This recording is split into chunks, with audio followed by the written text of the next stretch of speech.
नमस्कार दोस्तों, आपका स्वागत है एक्मे पब्लिकेशन की डेली करंट अफेयर्स की इस सीरीज में।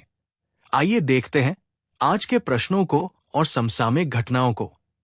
आज का पहला प्रश्न है, विश्व वन्यजीव संरक्षण दिवस कब मनाया जाता है?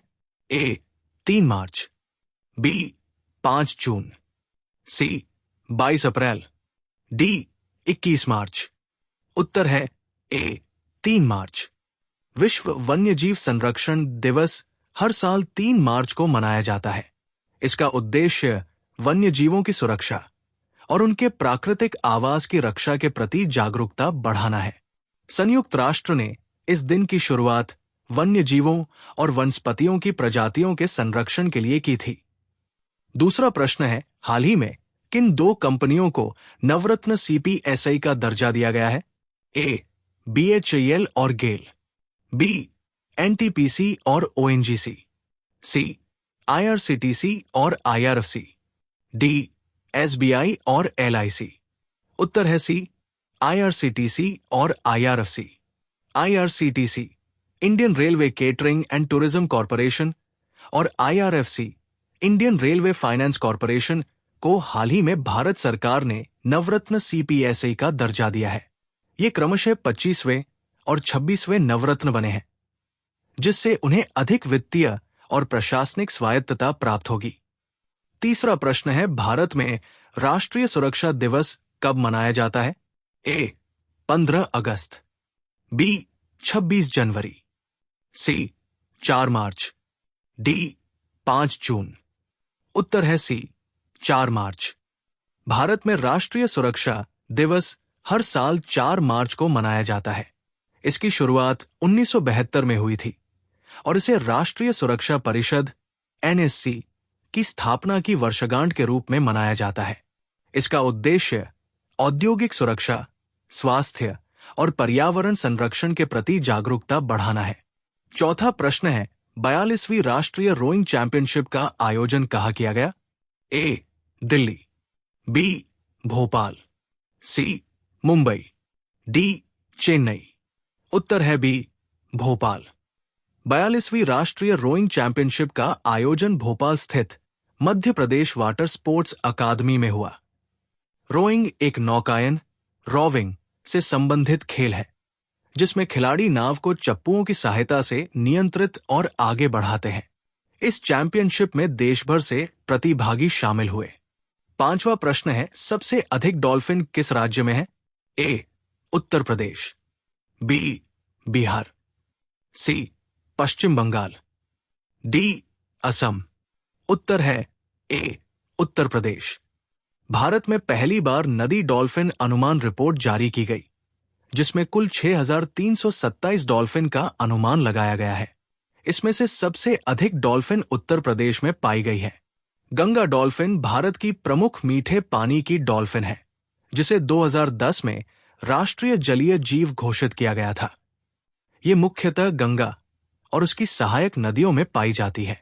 छठवां प्रश्न है, नीति आयोग की किस रिपोर्ट में महिलाओं की वित्तीय जागरूकता में 42% वृद्धि का उल्लेख किया गया है?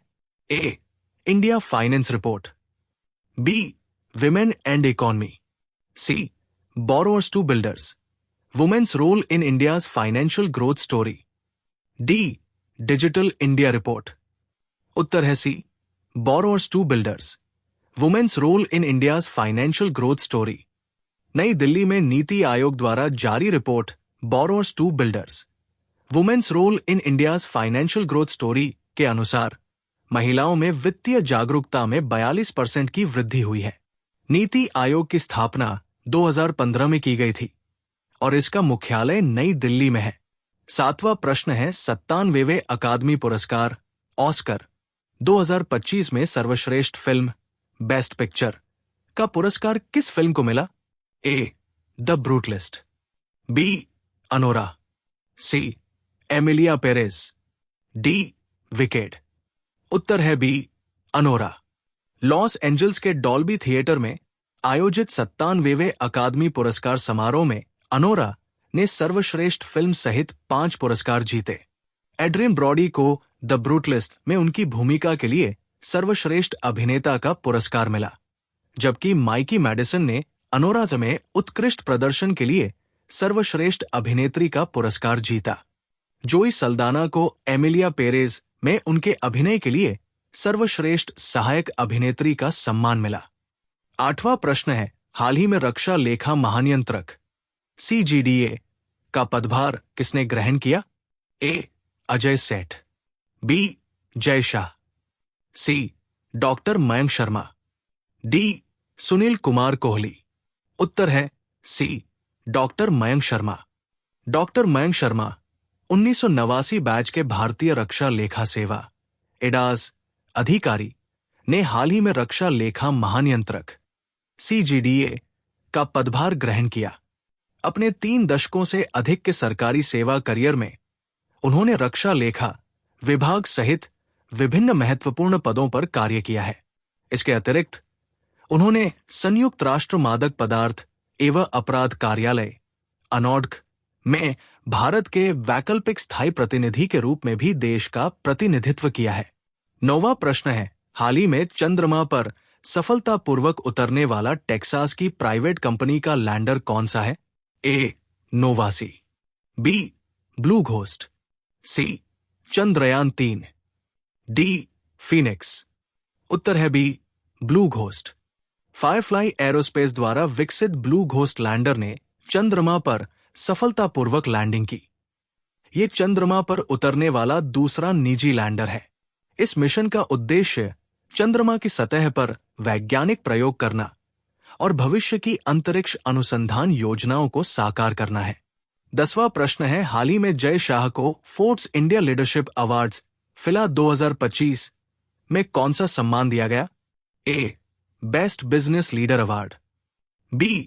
Icon of excellence award, C. World leadership award, D. Global innovation award. उत्तर है B. Icon of excellence award. Jay Shah, जो वर्तमान में अंतर्राष्ट्रीय क्रिकेट परिषद ICC के अध्यक्ष हैं, को फोर्ब्स इंडिया लीडरशिप अवार्ड्स फिला 2025 के 14वें संस्करण में आइकॉन ऑफ एक्सीलेंस अवार्ड से सम्मानित किया गया। ये पुरस्कार क्रिकेट प्रशासन में उनके असाधारण योगदान और खेल में नवाचार व समावेशिता को बढ़ावा देने के लिए दिया गया है। 11वां प्रश्न है, बेंगलुरु ओपन 2025 का एकल खिताब किसने जीता? A. Shintaro Mochizuki, B. Brandon Holt, C. Prajnesh Gunneswaran, D. Yuki Bhambri. उत्तर है B. Brandon Holt. Brandon Holt ने शिंटारो मोचिजुकी को 6-3 से हराकर बेंगलुरु ओपन 2025 का एकल खिताब जीता। ये उनके करियर का दूसरा ATP चैलेंजर खिताब है। ये जीत उनके 2 सप्ताह के भारत दौरे का सुखद समापन थी। 12वां प्रश्न है, हाल ही में भारतीय भूवैज्ञानिक सर्वेक्षण GSI ने अपनी कौन सी वर्षगांठ मनाई? A. 150वीं, B. 200वीं, C. 175वीं, D. 100वीं। उत्तर है C. 175वीं। भारतीय भूवैज्ञानिक सर्वेक्षण GSI की स्थापना 4 मार्च 1851 को हुई थी। 2025 में इसने अपनी 175वीं वर्षगांठ मनाई। ये संगठन भारत सरकार के खान मंत्रालय के अधीन कार्य करता है और इसका मुख्य कार्य खनिज संसाधनों की खोज और भूवैज्ञानिक मानचित्रण करना है।